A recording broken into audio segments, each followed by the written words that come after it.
Number 1 ନୂଆବର୍ଷରେ ଲାଗୁ ହେଲା ନୂଆ ନିୟମ।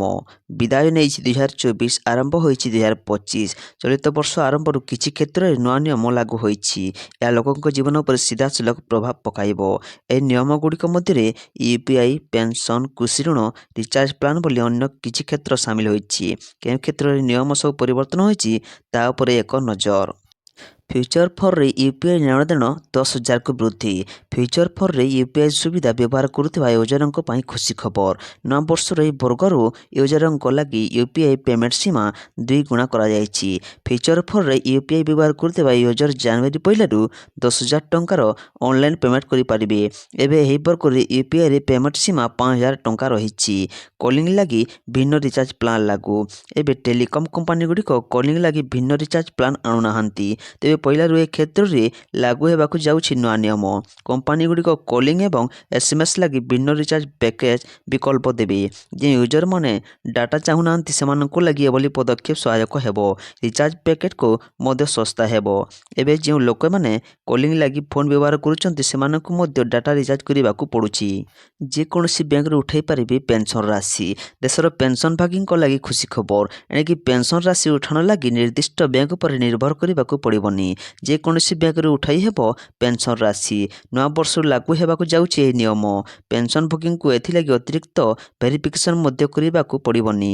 ଏବେ ପେନ୍ସନଭାଗୀମାନେ ଯେଉଁ ବ୍ୟାଙ୍କ ଏବଂ ଶାଖାରେ ସେମାନଙ୍କ ଆକାଉଣ୍ଟ ରହିଛି ସେଠାରୁ ହିଁ ପେନ୍ସନ୍ ରାଶି ଉଠାଇ ପାରୁଛନ୍ତି। ବିନା ଗ୍ୟାରେଣ୍ଟିରେ କୃଷକଙ୍କୁ 2 ଲକ୍ଷ ଟଙ୍କାର ଋଣ। କୃଷକ ଭାଇ ଭଉଣୀଙ୍କ ପାଇଁ ଖୁସି ଖବର। ଜାନୁଆରୀରୁ କୃଷି ଋଣ କ୍ଷେତ୍ରରେ ବଡ଼ ପରିବର୍ତ୍ତନ ଲାଗୁ ହେବାକୁ ଯାଉଛି। ଏହା କୃଷକଙ୍କ ଋଣ ଚିନ୍ତାର ସମାଧାନ କରିବ ବୋଲି ଆଶା କରାଯାଉଛି। ଜାନୁଆରୀରୁ କୃଷକମାନେ 2 ଲକ୍ଷ ଟଙ୍କା ପାଇଁ ଋଣ ବିନା ଗ୍ୟାରେଣ୍ଟିରେ ନେଇପାରିବେ। ଏବେ କୃଷକଙ୍କ ଲାଗି ବିନା ଗ୍ୟାରେଣ୍ଟିରେ ଋଣ ସୀମା 1.6 ଲକ୍ଷ ଟଙ୍କା ରହିଛି।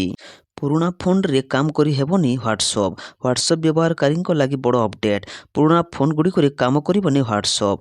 ଆଣ୍ଡ୍ରଏଡ୍ 4 ଏବଂ ଏହାର ପୂର୍ବ ଭର୍ଜନଗୁଡ଼ିକରେ ଏହି ଲୋକପ୍ରିୟ ମେସେଜିଂ ଆପ୍ କାମ କରିବନି। ଏହି ଆପ୍ ମେଟାର ଏଆଇ ଫିଚର ଆଣ୍ଡ୍ରଏଡ୍ 4.4 କିମ୍ବା ଅପଡେଟ୍ ହୋଇଥିବା ଭର୍ଜନରେ କାମ କରେ। କୋଚିଂରେ 16 ବର୍ଷର ଏଣ୍ଟ୍ରି କୋଚ୍ ସେଣ୍ଟରଗୁଡ଼ିକ ଲାଗି ଲାଗୁ ହେବାକୁ ଯାଉଛି ନୂଆ ନିୟମ। କୋଚିଂ ସେଣ୍ଟରଗୁଡ଼ିକ 16 ବର୍ଷରୁ କମ୍ ବୟସର ଶିଶୁଙ୍କୁ ଆଡମିସନ ଦେଇପାରିବେ ନାହିଁ। ଏ କ୍ଷେତ୍ରରେ ଭତ୍ମାତ୍ମକ ବିଜ୍ଞାପନ ଉପରେ ମଧ୍ୟ ଲାଗିବ ରୋକ। ପୂର୍ବରୁ ଏ କ୍ଷେତ୍ରରେ ବୟସ ଏବଂ ବିଜ୍ଞାପନକୁ ନେଇ କୌଣସି ନିୟମ ଧାର୍ଯ୍ୟ ହୋଇନଥିଲା। ଏନେଇ ସରକାର ନୂଆ ନିୟମ ଗାଇଡଲାଇନ୍ ଜାରି କରିଛନ୍ତି। ନମ୍ବର 2 ଏମିତି ରହିବ ରାଜ୍ୟର 2025ର ପାଣିପାଗ। କାଳବୈଶାଖୀ ଆଣିବ ନୂଆ ଆଶ୍ୱସ୍ତି। ଶୀତ କମ୍, ଗରମ କମ୍ କିନ୍ତୁ ବର୍ଷା ବେଶୀ। ଏମିତି ପାଣିପାଗ ନେଇ ଆସୁଛି ନୂଆ ବର୍ଷ 2025। 2023ରେ ପ୍ରଚଣ୍ଡ ଗରମର ସାମ୍ନା କରିଥିଲା ଓଡ଼ିଶା। 2024 ଆହୁରି ଜଲେଇ ଦେଲା। ନିର୍ଘାତ ତାତିରେ ଛଟପଟ ହେଲେ ଜନଜୀବନ। ମୌସୁମୀ ବର୍ଷା ପରିଣାମ ସ୍ୱାଭାବିକ ଥିଲା। ମାତ୍ର ଆରମ୍ଭରୁ କୁଆଡ଼େ ଜଲିଗଲା। ବାକି ଯେତିକି ଫସଲ ବଞ୍ଚିଥିଲା ବର୍ବାଦ କରିଥିଲା ଅଦିନିଆ ବର୍ଷା। ଏମିତି ମୋ ସମାଜରେ ଅନେକ ଆଶା ଆଶଙ୍କାର ଧରି ରହିଛି 2025। ଏ ବର୍ଷ ପାଣିପାଗ କେମିତି ରହିବ ତାହା ଉପରେ ସଭିଙ୍କ ନଜର ଅଟକି ରହିଛି। ତାତି ପ୍ରକୋପ ଆହୁରି ସାଂଘାତିକ ହେବ ନା ଆଶ୍ୱସ୍ତି ମିଳିବ। ମୌସୁମୀ ଠିକଣା ସମୟରେ ଆସି ଭଲ ବର୍ଷା ଦେବ ନାହିଁ। ନମ୍ବର 3 ନୂଆବର୍ଷରେ ଚାଷୀଙ୍କୁ ମୋଦି କ୍ୟାବିନେଟର ବଡ଼ ଉପହାର। ବଢ଼ିଲା ପିଏମ୍ ଫସଲ ବୀମା ଯୋଜନାର ଆବଣ୍ଟନ ରାଶି। ନୂଆବର୍ଷରେ ଚାଷୀଙ୍କୁ ମୋଦି କ୍ୟାବିନେଟର ବଡ଼ ଉପହାର। ବଢ଼ିଲା ପିଏମ୍ ଫସଲ ବୀମା ଯୋଜନାର ଆବଣ୍ଟନ ରାଶି। ଖାଲି ସେତିକି ନୁହେଁ, ବୁଧବାର ପ୍ରଧାନମନ୍ତ୍ରୀ ନରେନ୍ଦ୍ର ମୋଦିଙ୍କ ଅଧ୍ୟକ୍ଷତାରେ ହୋଇଥିବା କ୍ୟାବିନେଟ ବୈଠକରେ ଡିଏପି ସାର ଉପରେ ସବସିଡି ଟେକ୍ନୋଲୋଜି ସାହାଯ୍ୟରେ କ୍ଲେମ୍ ସେଟଲମେଣ୍ଟ ଭଳି ଅନେକ ଗୁରୁତ୍ୱପୂର୍ଣ୍ଣ ନିଷ୍ପତ୍ତି ନିଆଯାଇଛି। ନମ୍ବର 4 2025ର ପ୍ରଥମ ଦିନରେ ମିଳିଲା ମହଙ୍ଗାରୁ ଆଶ୍ୱସ୍ତି। ଶସ୍ତା ହୋଇଗଲା ଏଲ୍ପିଜି ଗ୍ୟାସ୍ ସିଲିଣ୍ଡର। ନୂଆବର୍ଷ 2025ର ପ୍ରଥମ ଦିନ ଲୋକଙ୍କ ପାଇଁ ଖୁସି ଖବର ଆଣିଛି। ଏଲ୍ପିଜି ଗ୍ୟାସ୍ ସିଲିଣ୍ଡର ଭରିବା 1 ଜାନୁଆରୀ 2025ରୁ ଶସ୍ତା ହୋଇଯାଇଛି। ସରକାରୀ ତୈଳ କମ୍ପାନୀ ପ୍ରଥମ ତାରିଖରୁ ଏଲ୍ପିଜି ସିଲିଣ୍ଡର ଦର 14.50 ଟଙ୍କା ହ୍ରାସ କରିଛି। ଦିଲ୍ଲୀରେ ଏଲ୍ପିଜି ସିଲିଣ୍ଡରର ନୂଆ ମୂଲ୍ୟ 18.50 ଟଙ୍କାରୁ ହ୍ରାସ ପାଇ 1804 ଟଙ୍କା ହୋଇଯାଇଛି। ନମ୍ବର 5 ଆୟୁଷ୍ମାନ ଭାରତରେ ମହିଳାଙ୍କୁ 10 ଲକ୍ଷ ବୀମା। ଚଳିତ ବର୍ଷ ଫେବୃଆରୀରେ ରାଜ୍ୟ ସରକାର ଆୟୁଷ୍ମାନ ଭାରତ ଯୋଜନା ଲାଗୁ କରିବାକୁ ଯାଉଛନ୍ତି। ନିକଟରେ କେନ୍ଦ୍ରୀୟ ଟିମ୍ ରାଜ୍ୟ ସରକାରଙ୍କ ସହ ଆଲୋଚନା କରି ଫେରିଛନ୍ତି। ଆୟୁଷ୍ମାନ ଭାରତରେ ମହିଳାଙ୍କୁ 10 ଲକ୍ଷ ବୀମା ସୁବିଧା ମିଳିବ ବୋଲି ସୂଚନା ଦେଇଛନ୍ତି ରାଜ୍ୟ ସ୍ୱାସ୍ଥ୍ୟ ମନ୍ତ୍ରୀ ମୁକେଶ ମହାଲିକ। ଶ୍ରୀ ମହାଲିକ କହିଛନ୍ତି ଯେ ଆୟୁଷ୍ମାନ ଭାରତ ଗୋପବନ୍ଧୁ ଜନ ଆରୋଗ୍ୟ ଯୋଜନାକୁ ଚଳିତ ବର୍ଷ କାର୍ଯ୍ୟକାରୀ କରାଯିବ। ନମ୍ବର 6 ଭୁବନେଶ୍ୱର ଦେଖିବ ବିଶ୍ୱସ୍ତରୀୟ ରେଳ ଷ୍ଟେସନ। ମାସେ କି ବର୍ଷେ ନୁହେଁ, 8 ବର୍ଷ ହେଲା ଯୋଜନାରେ ଅଟକି ରହିଥିବା ଭୁବନେଶ୍ୱର ଭୁବନେଶ୍ୱରର ବିଶ୍ୱସ୍ତରୀୟ ରେଳ ଷ୍ଟେସନ 2024ରେ ଆଉ ପାଦେ ଆଗେଇଛି। ସମ୍ମୁଖ ଭାଗରେ ଥିବା ଜମି ବାଧା ଦୂର ହୋଇଛି। ରେଳ ଷ୍ଟେସନ ସମ୍ପ୍ରସାରଣ କାମ ଯୁଦ୍ଧକାଳୀନ ଭିତ୍ତିରେ ଆଗେଇଛି। 2025ରେ ଏହାର ନୂଆ ରୂପରେ ସାମ୍ନାକୁ ଆଣିବାକୁ ରେଳ ମନ୍ତ୍ରଣାଳୟ ଲକ୍ଷ୍ୟ ରଖିଛି। ନମ୍ବର 7 2 ତାରିଖରେ ଓଡ଼ିଶା ଆସିବେ ନୂଆ ରାଜ୍ୟପାଳ। ଆସନ୍ତାକାଲି ଓଡ଼ିଶା ଆସିବେ ନୂଆ ରାଜ୍ୟପାଳ ହରିବାବୁ କମ୍ପମପତି। ଅପରାହ୍ନ 2ଟାରେ ଭୁବନେଶ୍ୱରସ୍ଥିତ ରାଜଭବନ ପହଞ୍ଚିବେ। ଓଡ଼ିଶା ପହଞ୍ଚିବା ପରେ ପ୍ରଥମେ ପୁରୀ ଯାଇ ଶ୍ରୀଜୀଉଙ୍କ ଦର୍ଶନ କରିବେ। 3 ତାରିଖରେ ନୂଆ ରାଜ୍ୟପାଳଙ୍କର ଶପଥ ଗ୍ରହଣ ଉତ୍ସବ ଅନୁଷ୍ଠିତ ହେବ ବୋଲି ସୂଚନା ମିଳିଛି। ଏହି ଶପଥ ଗ୍ରହଣ ସମାରୋହ ମୁଖ୍ୟମନ୍ତ୍ରୀ ମୋହନ ଚରଣ ମାଝୀ, 2 ଉପମୁଖ୍ୟମନ୍ତ୍ରୀ ଏବଂ କ୍ୟାବିନେଟ୍ ମନ୍ତ୍ରୀଙ୍କ ସହ ବରିଷ୍ଠ ପ୍ରଶାସନିକ ଅଧିକାରୀ ସାମିଲ ହେବେ। ନମ୍ବର 8 ଆହୁରି ଥରାଇବ ଜାଡ଼।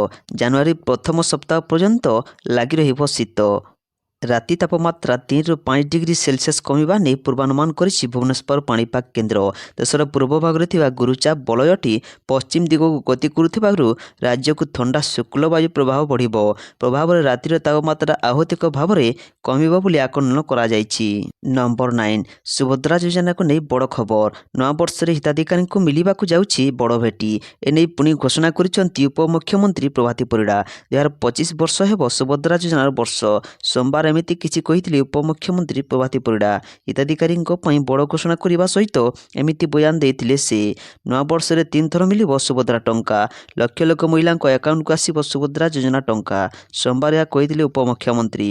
ଉପମୁଖ୍ୟମନ୍ତ୍ରୀ ପ୍ରଭାତୀ ପରିଡ଼ା କହିଛନ୍ତି, ନୂଆବର୍ଷରେ ମାଆମାନେ ନୂଆ ଖବର ପାଇବେ। ନୂଆବର୍ଷରେ ମାଆମାନଙ୍କୁ ସୁଭଦ୍ରା ଆଶୀର୍ବାଦ କରନ୍ତୁ। ସମସ୍ତଙ୍କୁ ଟଙ୍କା ମିଳିବ। ଯୋଗ୍ୟ ହିତାଧିକାରୀଙ୍କ ବ୍ୟାଙ୍କ ଖାତାକୁ ଯିବ ସୁଭଦ୍ରା ଯୋଜନା ଟଙ୍କା। ନମ୍ବର 10 ଆଜିଠାରୁ ବନ୍ଦ ହେବ ଏହିସବୁ ବ୍ୟାଙ୍କ ଖାତା। ଆରବିଆଇର ବଡ଼ ଘୋଷଣା। ଆଜିଠାରୁ ଅର୍ଥାତ୍ ଜାନୁଆରୀ 1ରୁ ନିର୍ଦ୍ଦିଷ୍ଟ 3 ପ୍ରକାରର ବ୍ୟାଙ୍କ ଆକାଉଣ୍ଟକୁ ବନ୍ଦ କରିବାକୁ ଆରବିଆଇ ମାର୍ଗଦର୍ଶିକା ଜାରି କରିଛି। ଯେଉଁ ଆକାଉଣ୍ଟରେ ଜିରୋ ବାଲାନ୍ସ ରହିଛି ସେ ଖାତାକୁ ବନ୍ଦ କରାଯାଇପାରେ। ଯେଉଁ ଆକାଉଣ୍ଟରେ ଗତ 12 ମାସ ହେଲା କିମ୍ବା ତାଠାରୁ ଅଧିକ ସମୟ ଧରି କୌଣସି କାରବାର ହୋଇନାହିଁ ତାହାକୁ ଇନ୍ଆକ୍ଟିଭ୍ ଖାତା ବୋଲି ଧରାଯିବ। ନମ୍ବର 11 ଏହି ଲୋକପ୍ରିୟ OTT ଆପ୍ଗୁଡ଼ିକୁ ନିଷିଦ୍ଧ ଘୋଷଣା କଲେ ସରକାର। ଅଶ୍ଳୀଳ ବିଷୟବସ୍ତୁ ପ୍ରଦାନ କରୁଥିବା OTT ପ୍ଲାଟଫର୍ମ ବିରୋଧରେ ସରକାର କଠୋର କାର୍ଯ୍ୟାନୁଷ୍ଠାନ ଗ୍ରହଣ କରିଛନ୍ତି। ସୂଚନା ଓ ପ୍ରସାରଣ ମନ୍ତ୍ରଣାଳୟ କିଛି ଦିନ ପୂର୍ବରୁ ଏପରି ଅନେକ ଆପ୍ ଉପରେ ପ୍ରତିବନ୍ଧକ ଲଗାଇଛନ୍ତି। ଏହି ପ୍ଲାଟଫର୍ମଗୁଡ଼ିକ ଭାରତୀୟ ନିୟମ ଭଙ୍ଗ କରି ଅଶ୍ଳୀଳ ବିଷୟବସ୍ତୁ ଦେଖାଉଥିଲେ। 19ଟି ୱେବସାଇଟ୍, 10ଟି ମୋବାଇଲ ଆପ୍ସ ଓ 57ଟି ସୋସିଆଲ ମିଡ଼ିଆ ଆକାଉଣ୍ଟ ବିରୁଦ୍ଧରେ କାର୍ଯ୍ୟାନୁଷ୍ଠାନ ଗ୍ରହଣ କରାଯାଇଅଛି। ନମ୍ବର 12 2025-26 ପର୍ଯ୍ୟନ୍ତ ଫସଲ ବୀମା ଯୋଜନା ଜାରି ରଖିବାକୁ କ୍ୟାବିନେଟ୍ ମଞ୍ଜୁରୀ। ପ୍ରଧାନମନ୍ତ୍ରୀ ନରେନ୍ଦ୍ର ମୋଦିଙ୍କ ଅଧ୍ୟକ୍ଷତାରେ କେନ୍ଦ୍ର କ୍ୟାବିନେଟ୍ ଆଜି ପ୍ରଧାନମନ୍ତ୍ରୀ ଫସଲ ବୀମା ଯୋଜନା ଏବଂ ପୁନର୍ଗଠିତ ପାଣିପାଗ ଆଧାରିତ ଫସଲ ବୀମା ଯୋଜନାକୁ 2021-22 ଠାରୁ 2025-26 ପର୍ଯ୍ୟନ୍ତ ଜାରି ରଖିବାକୁ ମଞ୍ଜୁର କରିଛି। ଏହି ନିଷ୍ପତ୍ତି 2025-26 ପର୍ଯ୍ୟନ୍ତ ସାରା ଦେଶର କୃଷକମାନଙ୍କ ପାଇଁ ଅଣପ୍ରତିରୋଧକଯୋଗ୍ୟ ପ୍ରାକୃତିକ ବିପର୍ଯ୍ୟୟରୁ ଫସଲ ପ୍ରତି ସୃଷ୍ଟି ହେଉଥିବା ବିପଦ ବିରୋଧରେ ବୀମା ଯୋଗାଇବାର ସାହାଯ୍ୟ କରିବ। ନମ୍ବର 13 ଶ୍ରୀମନ୍ଦିର ହୁଣ୍ଡିରେ ନୂଆବର୍ଷ ଭିଡ଼ର ପ୍ରଭାବ। ବାହାରିଲା 10,94,000 ଟଙ୍କା। ନୂଆବର୍ଷ ଅବସରରେ ଶ୍ରୀମନ୍ଦିରରେ ଭକ୍ତଙ୍କ ପ୍ରବଳ ଭିଡ଼ ହୋଇଛି। ଲକ୍ଷାଧିକ ଶ୍ରଦ୍ଧାଳୁ ଶ୍ରୀକ୍ଷେତ୍ର ଆସି ମହାପ୍ରଭୁଙ୍କ ଦର୍ଶନ କରିବା ସହ ଆଶୀର୍ବାଦ କାମନା କରିଛନ୍ତି।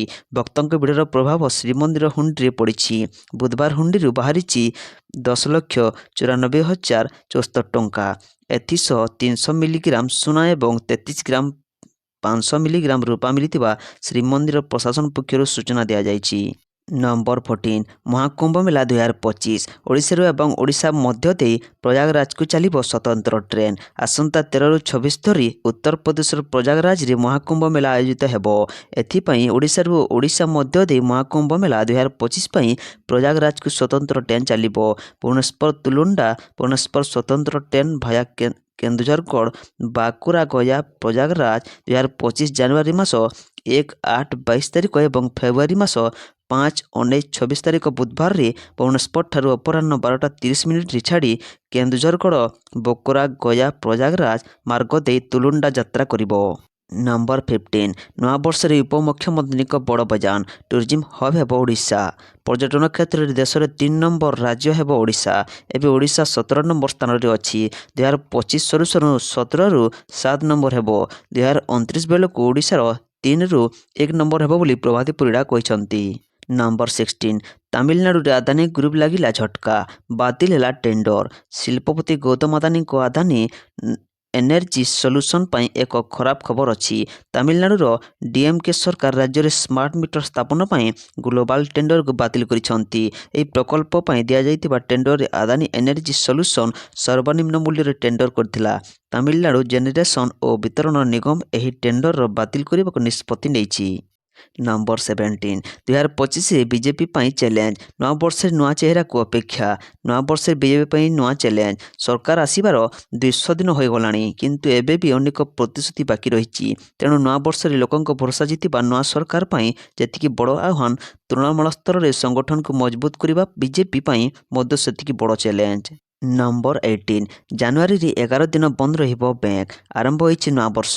ଜାନୁଆରୀ ମାସରେ ଦେଶର ବିଭିନ୍ନ ରାଜ୍ୟରେ ମୋଟ 11 ଦିନ ବ୍ୟାଙ୍କ ବନ୍ଦ ରହିବ। ଏହି ମାସରେ 4ଟି ରବିବାର ଏବଂ 2ଟି ଶନିବାର ବ୍ୟାଙ୍କ କାମ ହେବନି। ଏହା ବାଦ 5 ଦିନ ଭିନ୍ନ ଭିନ୍ନ ପର୍ବପର୍ବାଣୀ ଏବଂ ଅନ୍ୟ ଛୁଟି ଯୋଗୁଁ ବ୍ୟାଙ୍କ କାମ ହେବନି। ଏଭଳି ଭାବେ ଓଡ଼ିଶାରେ 8 ଦିନ ବ୍ୟାଙ୍କ ଛୁଟି ରହିବ ବୋଲି ଆରବିଆଇ କ୍ୟାଲେଣ୍ଡରରୁ ଜଣାପଡ଼ିଛି। ନମ୍ବର 19 ବିଶ୍ୱ ପର୍ଯ୍ୟଟନ ମାନଚିତ୍ରରେ ସାମିଲ ହେବ ହୀରାକୁଦ ଡ୍ୟାମ୍। ଏହା ସହିତ ବୌଦ୍ଧ ସର୍କିଟ, ସାତକୋଶିଆ ଓ ଚିଲିକାକୁ ମଧ୍ୟ ବିଶ୍ୱ ପର୍ଯ୍ୟଟନସ୍ଥଳୀ ଭାବେ ବିକଶିତ କରିବାକୁ ପ୍ରକ୍ରିୟା ଆରମ୍ଭ ହୋଇଛି। ଏଠାରେ ନିଷ୍ପତ୍ତି ନେଇଛି ମୋହନ ମାଝୀ ସରକାର ନିଷ୍ପତ୍ତି ନେଇଛନ୍ତି। ସେହିପରି ଏଏମଏସଏମ ବିଭାଗ ସୂତ୍ରରୁ ଜଣାପଡ଼ିଛି ଯେ ରାଜ୍ୟ ସରକାର ଆଉ 5ଟି ନୂଆ ଫୁଡପାର୍କ ନିର୍ମାଣ କରିବାକୁ କାର୍ଯ୍ୟକୁ ଶୀଘ୍ର ଶେଷ କରିବା ଉପରେ ଗୁରୁତ୍ୱ ଦେଇଛନ୍ତି। ନମ୍ବର 20 ବ୍ୟାରିକେଡ୍ ଭାଙ୍ଗିଲେ ଶ୍ରଦ୍ଧାଳୁ। ନୂଆବର୍ଷ ପାଇଁ ଶ୍ରୀମନ୍ଦିରରେ ଶ୍ରଦ୍ଧାଳୁଙ୍କ ପ୍ରବଳ ଭିଡ଼ ଦେଖାଦେଇଛି। ପ୍ରବଳ ଭିଡ଼ ଯୋଗୁଁ ଠେଲାପେଲା ପରିସ୍ଥିତି ଉପୁଜିଛି, ଯାହାଫଳରେ ବ୍ୟାରିକେଡ୍ ଭାଙ୍ଗି ଯାଇଛି। ସିଂହଦ୍ୱାର ସମ୍ମୁଖରେ ଥିବା ବ୍ୟାରିକେଡ୍କୁ ଭାଙ୍ଗିଲେ ଭକ୍ତ। ନୂଆବର୍ଷରେ ଶ୍ରଦ୍ଧାଳୁଙ୍କ ପ୍ରବଳ ସମାଗମକୁ ଦୃଷ୍ଟିରେ ରଖି ଗତକାଲି ରାତ୍ରି 12:30ଟାରେ ଶ୍ରୀମନ୍ଦିରରେ ଦ୍ୱାରପିଠା ନୀତି ସମ୍ପନ୍ନ ହୋଇ ଦର୍ଶନ ଚାଲିଛି। ସେପଟେ ଭିଡ଼କୁ ଦୃଷ୍ଟିରେ ରଖି ପୁରୀ ପ୍ରଶାସନ ପକ୍ଷରୁ ବ୍ୟାପକ ବ୍ୟବସ୍ଥା କରାଯାଇଛି। ଶ୍ରଦ୍ଧାଳୁ ମାର୍କେଟ ଛକଠାରୁ ଧାଡ଼ିରେ ଦର୍ଶନ ପାଇଁ ଆସୁଛନ୍ତି। ଟ୍ରାଫିକ୍ ନିୟନ୍ତ୍ରଣ ଓ ପାର୍କିଂ ପାଇଁ ପୁରୀରେ କରାଯାଇଛି ସ୍ୱତନ୍ତ୍ର ବ୍ୟବସ୍ଥା। ପୁରୀକୁ ଆସୁଥିବା ଗାଡ଼ିଗୁଡ଼ିକ ପାଇଁ ସ୍ୱତନ୍ତ୍ର ବ୍ୟବସ୍ଥା କରିଛି ପୁରୀ ପୁଲିସ।